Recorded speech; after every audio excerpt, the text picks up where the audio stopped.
On this episode of CityView, Live Music Capital, Austin celebrates 20 years as the live music capital of the world. The Trash Project, Solid Waste Services, gives its final performance to a sellout crowd. And National Night Out, it's time to join your neighbors in the fight against crime. Thanks for joining us. I'm your host, Leslie Sopko. Those stories and more, but first our top story. After nearly 2 years of soliciting the community for feedback, the City of Austin is ready to unveil its vision for accommodating and shaping projected growth over the next 30 years. A comprehensive plan addressing jobs, housing, open space, and infrastructure will be made available to the public for the first time at a release party scheduled for Saturday, October 1st. It's called the Imagine Austin Comprehensive Plan. It's obvious. Austin is a destination for living. The secret is out, and our population continues to grow with no end in sight. Nationally, we've been dubbed America's #1 boomtown. We're a city poised for greatness for our cultural vitality, positive business climate, and natural surroundings. With 750,000 new people expected to move here over the next 3 decades, it's critical that we plan now for that growth. Austin must have a plan for jobs, housing, the arts, infrastructure, and open space. All of these are imperative if we're to stay affordable and vibrant as a community. Wow, upside down and all. Imagine Austin is the community's vision for the next 30 years and the city's plan to help it become a reality. Over the past 2 years, thousands of Austin residents have helped shape the plan that will shape Austin's future. Take a moment to see what they've created. Imagine Austin is driven by bold ideas, transformational projects, and concrete steps that will lead to fundamental change in how Austin works as it grows. Imagine Austin is basically a planning tool, a long-range planning tool. It doesn't dictate how Austin is going to develop at the neighborhood level, but it dictates where we're going to need services of various kinds, including transportation, public safety, and social services. It is a tool to aid us in planning for the future of Austin. Imagine Austin includes a lot of great ideas. Ideas that will maintain Austin's unique quality of life and the experience that's treasured by residents and visitors alike. A draft plan is online at imagineaustin.net. We invite you to read it and tell us your priorities for the big projects and investments outlined in the plan. The Imagine Austin release party, complete with live music and local food vendors, will take place on October 1st from 10 a.m. to 2 p.m. at the Carver Museum and Cultural Center. For more information on this city initiative, visit imagineaustin.net. The Austin City Council is currently scheduled to adopt a final plan early next year. And city officials are celebrating another major accomplishment, the completion of the newly renovated East 7th Street corridor. A ribbon cutting was held to mark the occasion and to celebrate new pedestrian and bike-friendly roads, as well as enhanced lighting and attractive art decor. Today is it's a long-awaited day. We cut the ribbon and finally finished the project on East 7th Street. This has been a very long project. It actually started in the planning process about 10 years ago. $20 million budgeted project, came in a little over $3 million under budget at $16.6 million. I dare say it's just a beautiful, beautiful project. I think it makes for a nice gateway from the airport for the city. I think it will encourage other economic development, and partnering together, I believe we can continue to see that East Austin can share more in the progress in the economy of Austin. It wasn't easy getting to this day. A lot of hardships were suffered by the businesses along the East 7th Street, but when you look at the final product, you got to be proud of it. In fact, we're building our house just up the street, 3 blocks north of 7th Street. So we're on 7th Street all the time, and we're looking forward to the new avenue into downtown. This project wouldn't be possible without the support of our citizens, and so we just want to thank them for their commitment to improving Austin and supporting this amazing project. Austin Energy is holding a series of public meetings to discuss a proposed rate increase that would take effect in January 2012. This would be the first increase in base electric rates by the utility in 17 years. A key task of the new rate design is to better recover fixed costs associated with billing meters and upgrading and maintaining the electric system, all costs that must be paid so that power is reliably generated and delivered to customers. Residential customers could see an average increase of $10 to $20 on their monthly electric bills. Austin Energy has consistently provided some of the lowest rates in the state and is committed to keeping rates among the lowest 50% of providers in Texas. Customers have 3 more opportunities to provide feedback on the proposed rates to the council-appointed Electric Utility Commission. Meetings are scheduled for 6 p.m. at Austin Energy's headquarters on September 19th, October 3rd, and October 17th. There will also be public meetings with City Council in November and early December. The Austin City Council is expected to vote on the rate plan in December. And now it's time for our City Council update. Council authorized a contract to purchase digital video recording equipment for APD's patrol cars and motorcycles. This contract includes equipment, installation, integration, and testing of the video system, Panasonic Arbitrator in-car video solution.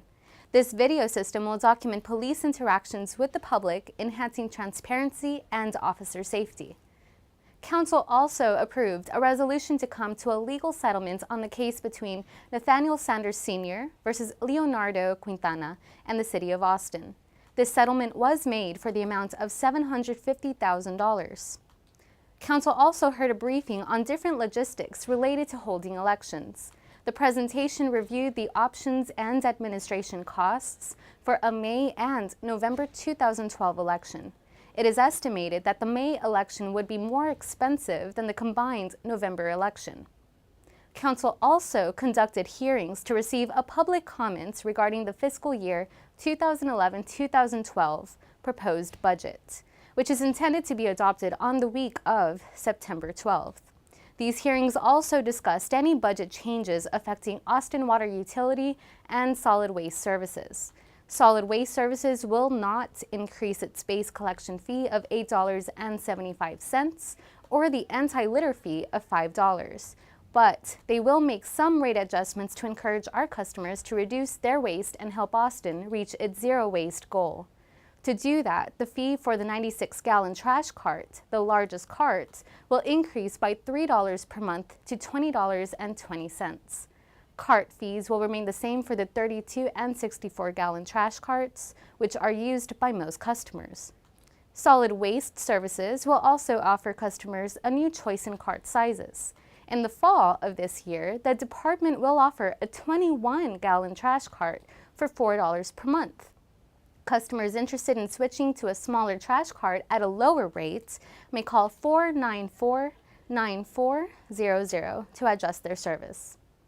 Council also approved a resolution that welcomes 11 honorees into the 2011 Austin Music Memorial, including Sims Ellison, Walter Hyatt, and Benjamin Leo B.L. Joyce. This memorial honors deceased individuals who have contributed to Austin's diverse music culture and community. The Austin Music Memorial serves as an economic development tool, cultural heritage site, and tourist destination for the city, embracing the impressive array of talents, styles, genres, ethnicities, and traditions in the Austin music community. In all, Council considered 115 items at its August 25th meeting. Its next regularly scheduled meeting is September 1st. For CityView, I am Paulina Sosa. Austinites are encouraged to join the fight against crime by participating in National Night Out, scheduled for Tuesday, October 4th. Each year, block parties are held all around Austin to emphasize neighborhood safety and awareness, and to allow neighbors to get to know each other and local law enforcement. The Austin Police Department, Travis County Sheriff's Office, and other local public safety agencies all participate in this annual event. October 4th, 2011, when the weather cools down, will be a perfect opportunity for all of us to come out from our homes, from our air-conditioned homes, and get together and have our block parties. We're very proud that in Austin, Texas, we are one of the leading cities in the nation when it comes to the number of parties we have, the quality of the parties we have. This is one of the nights, the night in the year where you get to meet your neighbors, get to meet your police officers, your first responders, our community partners, to know a little bit about each other, but more importantly, to send a strong message. And that is that we stand united, committed to the safety of our children, the safety of our homes, the safety of our businesses. And so that night, I hope that you will all come out, show that we are united against crime, that we do stand together, and that we will not tolerate the criminal element violating our right to live a life free of crime. If you would like to request a police presence in your neighborhood during National Night Out, you can download an application at austintexas.gov/police to register your block party. A National Night Out kickoff party will be held October 4th from 5 to 7 p.m. in the Mueller Development at the Browning Hangar off of Airport Boulevard. Well, some 4,000 Austinites turned out for the 2 final encore performances of The Trash Project, a unique production featuring a few dozen solid waste services employees and their trash pickup trucks. Here's a look at how one choreographer turns a city job into art. The uniqueness of this event, it's hard to conceive of a ballet of trucks on an asphalt pavement. As weird as that sounds, it's a wonderful event to watch in person.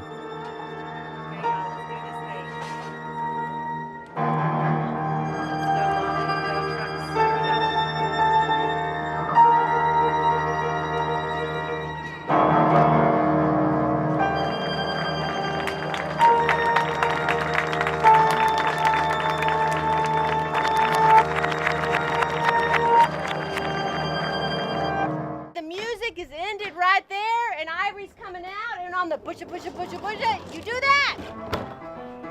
Well, I'm directing collaboration with the Solid Waste Services Department called the Trash Project. And who did we decide sets up first? The Trash Project is a performance featuring 16 large sanitation vehicles and 24 employees from Austin's Solid Waste Services Department. And then he gives the honk, and then we start. It's a trash truck ballet. It's kind of like we're doing a cadence, almost. It is also an excellent display of the talents and the day-to-day activities of our drivers and how they operate the equipment. And it's a wonderful educational opportunity for the general public to see the work and the type of activity that our drivers perform every single day of the year. But we're working really hard to make the show even better than the last one, and we can guarantee that what the public will see will really blow them away. Welcome to the 2011 performance of the Trash Project. This is our final and encore performance.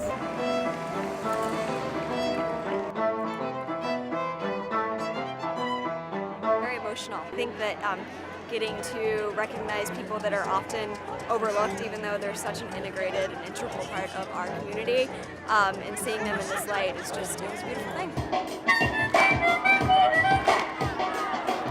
It's really refreshing to see art and the everyday come together.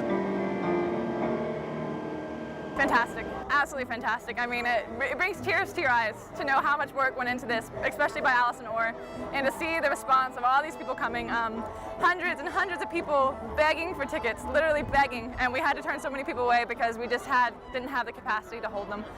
Austin, you're wonderful, and there's few towns that would support such free-spirited thinking, and to be able to have art here in this town, I wouldn't go anywhere else. And the choreographer was so impressed with our solid waste services staff that she is now considering another production using Austin Energy line workers. If you'd like more information about her work, visit forkliftdanceworks.org. And finally, the city is celebrating its 20th anniversary as the self-declared live music capital of the world. Channel 6 sat down with the airport's live music coordinator, Nancy Coplin, to reflect on the importance of live music in Austin. Coplin served on the city's first council-appointed Austin Music Commission and even helped designate Austin as the live music capital of the world.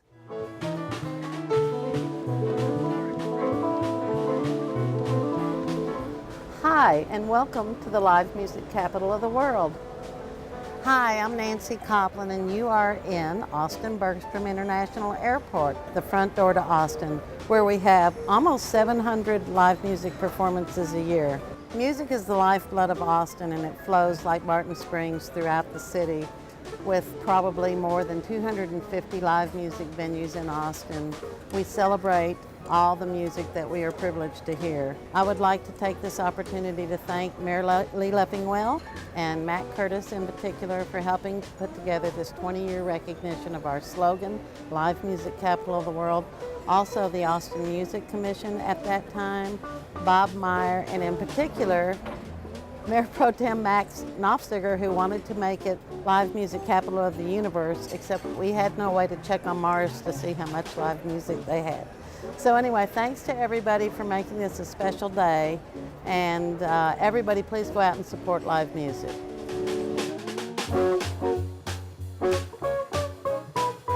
Live music is as I said earlier, the lifeline for Austin. It brings together many cultures, including a mainstream community with the cultural and artistic community. And most cities don't have that combination of these two components that come together in such a synergistic way. Live music brings joy and pleasure. Live music brings tourism. Live music brings just about everything you can think of to Austin.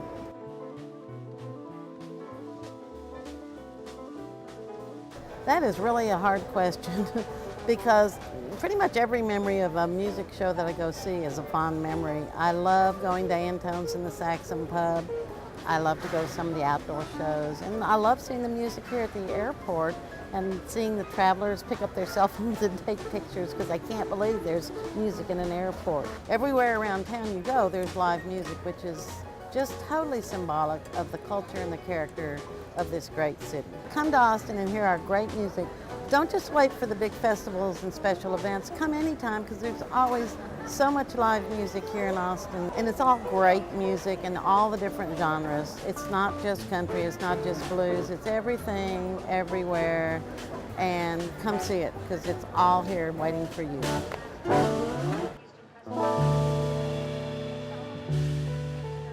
Last year, live music generated $1 billion for the local economy, and it continues to be one of the many reasons people travel to Austin. That's all for this edition of CityView. I'm your host, Leslie Sopko. Our next episode premieres Friday, September 23rd. Thanks for watching.